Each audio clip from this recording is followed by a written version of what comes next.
Sometimes employees choose to bring claims of discrimination in agencies such as the New York State Division of Human Rights or the Equal Employment Opportunity Commission. There are also oftentimes local county commissions on human rights or other commissions in towns, villages, and cities where claims can be brought for discriminatory conduct in the employment setting.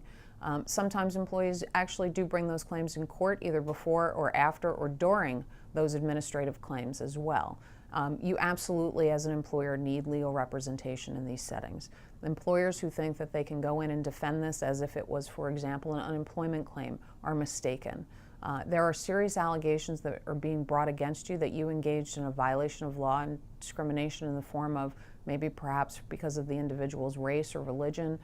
It could be because of their age or a disability or any number of factors that are protected under the law. These employees are entitled to have representation, but they don't always have representation at these proceedings. You as an employer are entitled to have representation, and you should always have representation at these proceedings. As a result of the outcome of either a hearing in the New York State Division of Human Rights or in even a county commission, you were subjected to very similar damages that you would get as if you were sued in court.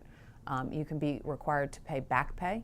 You can be required to pay emotional pain and suffering damages, and there are also penalties that can be imposed which are somewhat punitive. They're not called punitive damages under New York state law. They're more along the lines of a liquidated damages, but they're civil fines and penalties that are actually paid to the state of New York if the claim is founded against you. And these penalties can often run more than what the damages are that the employee is seeking. So it's really critical that if you are facing this kind of claim, you get representation from adequate and competent counsel up front right away. You want to develop a strategy from the beginning, and you want to approach it along the lines of that strategy throughout the course of the proceedings so that you make sure that you're adequately represented, and at the end of the day, you're not facing a huge damage award verdict against you or, for example, these civil fines and penalties.